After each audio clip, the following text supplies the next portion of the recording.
Few people are preeminent in both career matters and in higher education. Our speaker is one of them. On the career front, the San Francisco Bay Guardian named Marty Nemko the Bay Area's best career coach.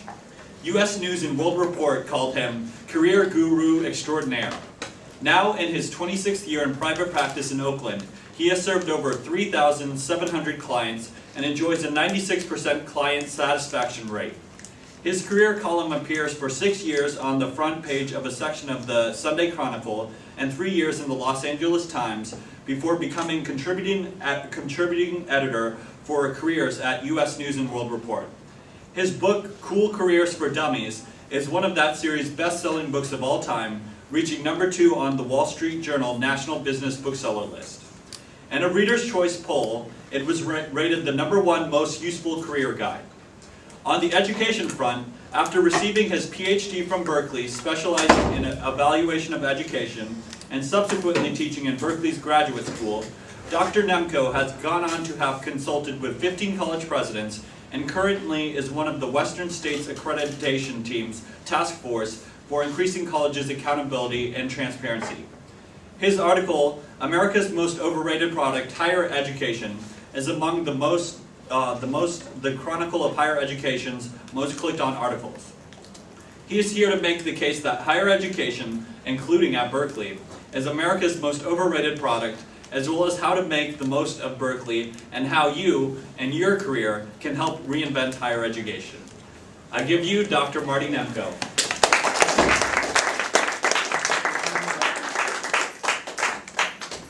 Hell of an introduction, right? Okay. It's high. How many of you know who Father Guido Sarducci is? Father Guido Sarducci was a comedian on Saturday Night Live, and he had this, what he called 5-minute university. And he says, I think I'm going to start at a 5-minute university. All I'm going to teach is what people remember 5 years after they graduated from college, which is about 5 minutes worth. Now, it's a joke, but there is, as in most good jokes, there's grains of truth in it. And there have been many studies about the value added that actually accrue to people from their higher education experience. And in fact, not only do we forget the facts, but the actual growth in reading skills, writing skills, critical thinking skills, mathematical reasoning skills is frighteningly low for the amount of time and money that get spent. I will not bore you with the statistics, but certainly if you want to see the documentation, you can either go to the Spellings report, just Google it, or my article, America's Most Overrated Product, which lists all that stuff. The irony is, the more prestigious the college, the worse the value added. You say, what? How could that be? Boy, you guys are smarter. You would think you'd get more out of college. Well, here's the problem. The professors, I'll give you just a few examples of stories. The more prestigious the university, the more likely professors are to be hired and promoted based on how much research they do, with no regard to how well they teach. And in fact, the ability to do the cutting-edge research they do is, and here's a fancy word, orthogonal to means it's inversely correlated to, inversely correlated with the ability to teach. Because if your raison d'etre, if your reason for being is that little cutting edge of molecular biology or that little bit of hermeneutics about Wittgenstein, which is what no undergraduates need to know, you don't really give a damn privately about helping undergraduates to learn the basics or to grow in reading, writing, critical things, because your heart, take this hand out, your heart is in the hermeneutics of Wittgenstein. At community college, professor, which is, oh my God, you teach college, Berkeley caliber students go to community college. Well, in fact, the faculty is hired and promoted based on how well they teach. Their raison d'etre is helping undergraduates to grow.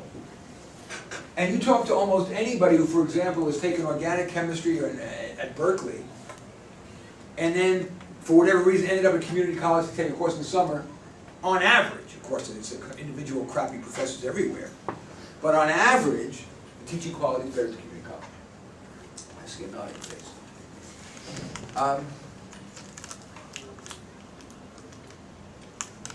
And of course, as you know, when you really think about it, I was asking, when I went to dinner with some of the people here, I asked the question, I said, how much of what gets taught is arcana, these little theoretical models that are weird and or politically motivated and or leftist, of course, and or versus what's really relevant to your lives. And the general consensus is that a lot of it is very theoretical, abstract, not applicable, etc., with exceptions, of course.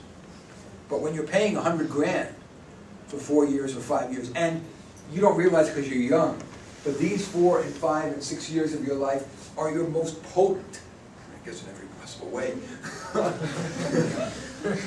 most potent of your life. And so you're giving a huge piece of your life to this institute, to what you're hoping you're going to get out of this institution. And yet they focus so much on arcana. I must admit I'm also very saddened by the bias. I'm going to tell you a true story, and if it weren't true, I'd get sued. I said this on the radio, I'm sure on NPR. I said this on the radio, one of the few libertarian-leaning people on NPR, I guarantee you. And they always threaten to kick me off the air, partly because of my political views. I had Robert Reich, former Secretary of Labor under Clinton, and now lauded professor here at Berkeley. And I'm saying this knowing the camera's there. Because if it were not true, he would sue me for libel. This is going to be uploaded, etc. I swear this is the truth. I interviewed him for my show. He didn't come to the studio. No, I came here to the UC Berkeley campus and I interviewed him at the radio station. Going north side. And one of the questions I asked Robert Reich was, if you were the education czar, not education, no, yeah, if you were the czar of America, you could make one edict, any edict you want, to improve America, what would it be? He said, I'd fully fund Head Start. I was taken aback. Why? Because as it happens, as he said, as Casey said in introducing me, PhDs in the evaluation of education. And I have reviewed the meta-evaluations of Head Start. And so I know that code, that in fact, the evidence is that Head Start does not work. No enduring, sure, some short-term gains, but no enduring gains, certainly not worth the enormous amount of money that's spent on it. So I said that to him. I said, excuse me, Dr. Reich, but I haven't reviewed the meta-evaluations of the studies, and really, Head Start doesn't work. And he says, you're wrong. Well, when he says that to me, I'm not a totally insecure guy, but when Robert Reich on the radio says, you're wrong, and he's Mr. Reich, okay, to change topic. Show ends. Microphone is off. First words out of his mouth after the interview is, Marty, I'm really sorry that I lied to you. Oh, wow. About the Head Start. He said, and this is an exact quote, I have to give the listeners some hope. Meaning, if Head Start, the vaunted savior for redistributive justice, doesn't work, then nothing works. Because we always say, if anything, early childhood education. So, my point is, and Joseph Schumpeter, a very famous economist of around the early 20th century, said, the first thing that a man will do for his principles is lie. And why do I say this? He is the most eminent guy he had nothing to gain. He is so eminent, he had nothing to prove to me or anything else. And yet he would absolutely embarrass me and lie on the radio to make a point to give people hope.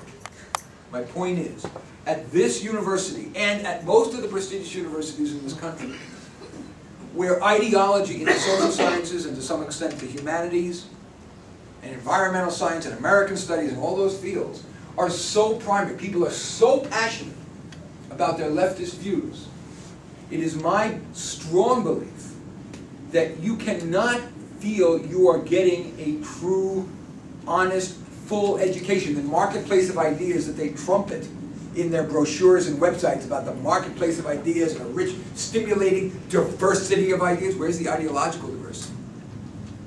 95% of all Berkeley professors are Democrats. And although they're way too smart and sophisticated to overtly usually talk about their political views, they try to appear balanced, because they know you're going to write a bad evaluation if they're overtly biased. But as somebody at dinner said, they're very subtle. They will very subtly either lie when they know you're not going to go and check up on their facts, or just subtly weave in those leftist biases. Now, I am not some wild rightist. I'm not even a pure libertarian.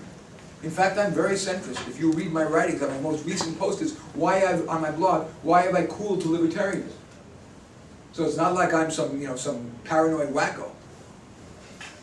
But I do believe that the more prestigious the university, the more narrow, the more truncated your education is likely to be.